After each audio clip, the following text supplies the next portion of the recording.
So Carolyn has made a change this year. The previous years, Carolyn has been very adamant she did not want to cook inside. She wanted the stove outside or in the camper.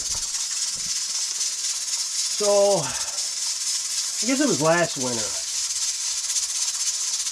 She decided to just stop going to the camper. And she started cooking on the porch again. I'm trying to remember all the sequence of events. And then this year, she was cold one day. And she said, you know what, I'm just going to bring this thing in. And it's on the freezer right now, but it's easily moved. You know, we have this camping stove. We can move it over here. But here's the advantage I see. I mean, I know she's doing it for comfort and all that. I see it as an advantage of using less firewood. I mean, we are already using propane to cook and make our coffee. And to can our chicken, you know, right now she's pressure cooking chicken or turkey or something. And that's free, that's not free heat. Well, I guess it is free heat because we're already going to use the propane. If she was cooking outside, the propane would be used right now. Except all that heat would just escape outside. But now we're capturing it inside. And when she started cooking, it was 68 degrees in the house. And now it's 75 degrees in the house. It's made a huge difference. So I see this as a huge plus that we're going to save even more firewood now cooking inside. This is just huge. So I just wanted to point that out that we've, to me, this is huge.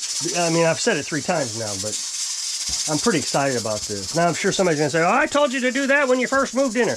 I understand that. But Carolyn didn't want it inside. And ultimately, no matter what you say, if somebody doesn't want to do something, they're not going to do it. And when she decided to do it, fine, that's great. So she actually asked me to make a rolling stand, which I was going to do. But then she realized that's just going to take up more room in the house. Why not just use the room we already have? You know, we have propane here for the lighting of the stove. So she just brought another propane tank in. So I'm really excited about this. I mean, we've already gained 7 degrees. Now, of course, it's not quite as hot today as it has been the last few days. So, I mean, it may not make a huge difference, but it's better than none. What I noticed is even having the dogs in the house has made a difference in heat. So, you know, twice a day, 4 times a day, that stove comes on. We make 2 pots of coffee and we cook twice. So that extra heat has got to make a difference a little bit. Of course, when we're canning, you know, using a canner like that, it's going to make a big difference because, I mean, that's 90 minutes worth of heat. So I'm going to finish up filling the water tank. As I told you yesterday's video, we were, you know, I've been waiting to fill it, and then it was cloudy yesterday, half the day. So today I could fill it. It was pretty low. It was getting down there towards half of a tank, which is a lot lower than I like. I like filling it around 1/4 of a tank. And the reason that is, why I want it, in case something happens to the well, the pump breaks or pipe breaks, I got time to fix it before we run out of water in the tank. I suspect the tank could last us, I don't know, maybe 2 weeks. So 2 weeks would be enough time to get a new pump and then get it repaired if I move fast to you know, to fix the well, and then we'd have plenty of water. And then all we have to do is refill the tank, which would take some time, and I would use a generator. I mean, when you have a catastrophe like that, that's what the backup generator is for. So, I mean, when you really think about it, I try to set up our life where everything is redundant. Multiple generators. I've got 2 charge controllers, 6 panels in each. That way, if one fails, at least I have 6 panels, at least, which would be enough to charge the batteries. It wouldn't be enough to run the well, but it would be enough to charge batteries. So everything has redundancy, not everything, but most everything has redundancy around here. The wood stove. We have an extra piece of glass window in case it breaks. Cooking, we can cook on the stove. We've done that before. We can cook outside. I'm trying to think of some other things that is redundant. Oh, if the plumbing freezes here, we've got it where we can set it up where we run this hose into the house and we can run the water heater directly off of the well.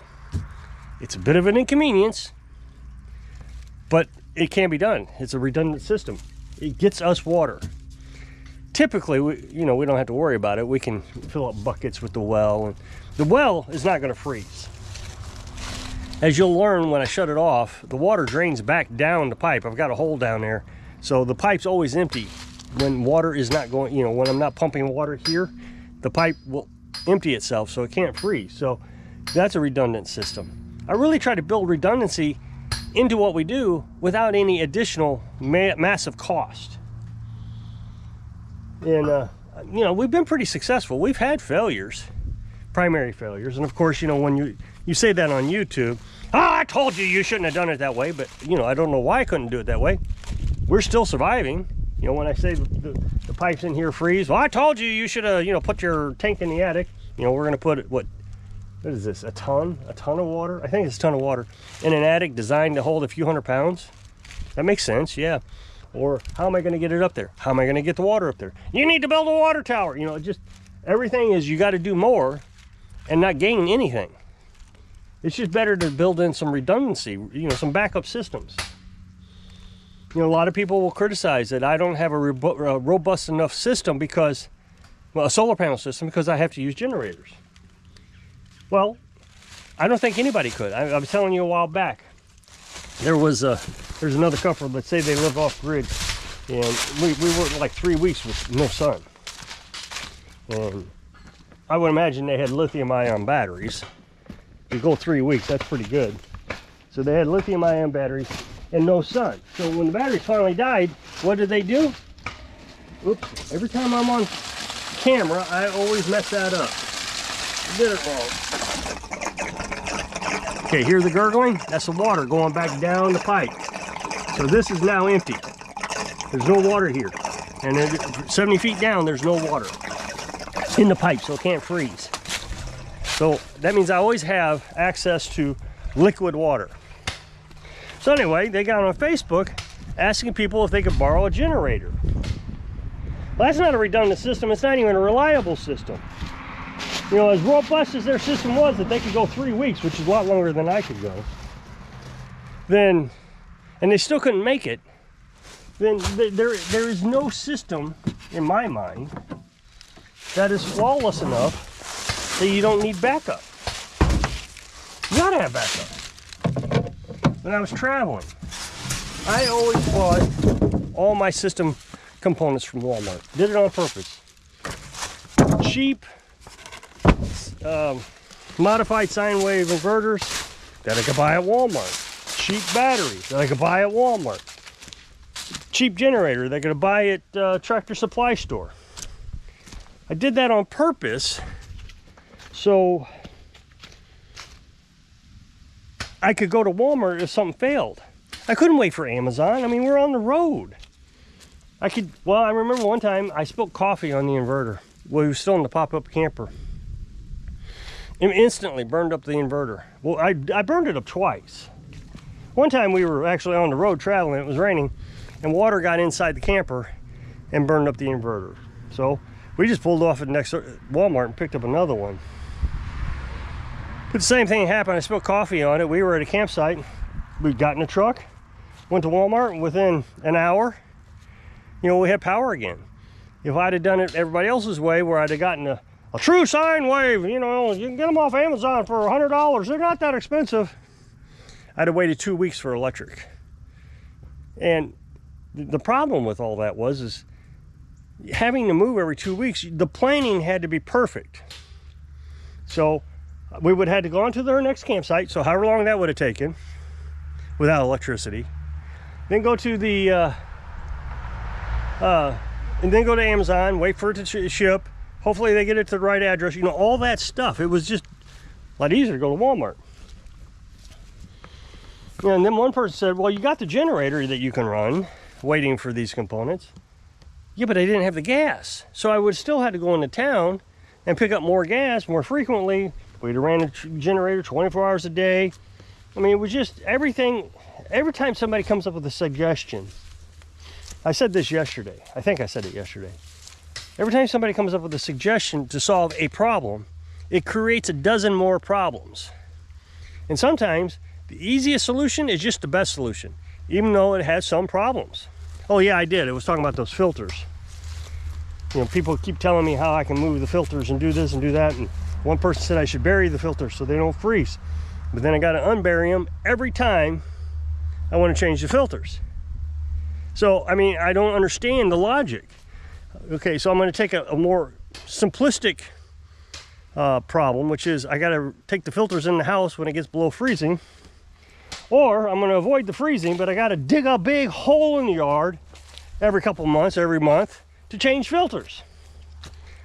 So I don't even know if people really think about what they're saying. They just say things just to show that the YouTuber is stupid and that they are smart. But what I don't understand is how they don't realize that what they are saying sounds monumentally stupid. Like bury the filters. Build a tower for my water tank so I don't have to use a 12-volt pump. You know, my 12-volt pump is $20, and I got to replace it every night. But if you had a tower, you could just gravity feed it. And I've told you it's got to be 69 feet in the air. And a structure that massive would be an engineering nightmare. I don't have the ability to build anything that solid out of 6x6 and the proper bracings, and 69 feet to withstand winds. You know, some YouTuber made a video, had a tower, and sure enough, it fell over. Just as I suggested. So he spent all this money building a tower, putting it up in the air, and it wasn't 69 feet either. Mine would have to be 69 feet so there's enough pressure to activate the water heater. Or buy a $20 pump every year, because I accidentally break this one way or another. So yeah, the logic doesn't make sense. Overcomplicate everything, create yourself 1,000 more problems to eliminate a $20 problem. I don't understand the logic, and this is why I think our society is failing. I think everybody sees it. I think everybody recognizes we are collapsing. And I think the reason we are collapsing is because we've completely lost critical thinking. You know, people will say, oh, I'm a critical thinker, and then they'll talk about, what do they call that? Trails, you know, those, in the sky, there's trails. And so, oh, I'm a critical thinker because I don't think like everybody else, there's trails. Well, no, you are not a critical thinker. That has been a story, I think, most of my life. That is a story I've heard most of my life. So there are a lot of people who think this way. That does not make you a critical thinker. That makes you a thinker. No, it doesn't make you a thinker at all. It makes you repeat, like a parrot, what somebody else has said. Critical thinking is trying to come up with solutions to a problem that minimizes effort as much as possible and money. So your critical thinking is spend more money, have more failures, and that's the solution to a $20 problem. This is why society is collapsing. Instead of watching a YouTube video all the way through, people will watch 30 seconds of it, comment, and say they are the system experts when they haven't even watched my conclusion. So if we're doing that on a YouTube video, imagine what we're doing on bigger subjects like politics and the economy. You know, oh, so-and-so said this, when you've never actually heard so-and-so say it. Politician so-and-so said this. No, did they say it? Well, no, I didn't hear him say it. Who said it? Oh, Joe Blow YouTube channel. So you have no critical thinking. You could only repeat what somebody else said, which may or may not be true. Did they provide sources? What's a source? Exactly. What's a source? That's the thing where you actually, the source who said it. I want to see a video of the guy actually saying these things. And then make a decision based on what he said, not with interpretations. And, oh, I bet that's what that means. No, it doesn't mean anything until you hear it. So I am pretty much fed up with society. We are collapsing. I know the root of the collapse. It's not politics. It's not the rich. The rich take advantage of it. It's the people have lost critical thinking. I'm going to watch a minute video, short video, and if I don't like it within the first 7 seconds, 7 seconds, that's all the time you are going to give somebody to explain their position. 7 seconds, or you're swiping away. How is that critical thinking? It's not even close to critical analysis. 7 seconds? You can't do anything in 7 seconds, but you're making a decision as to whether a person has a valid point or not. Nothing I can do about it. I'm just going to live here, do my own critical thinking, try to show you that it works most of the time. So if you can click this up next box, take the video over my other channel. Really appreciate it if you go check it out. And so I hope I can inspire you to critically think, which I'm sure somebody's going to say, I critically think, as they're telling me something I've heard a million times. So you can live your dreams. Thanks for watching.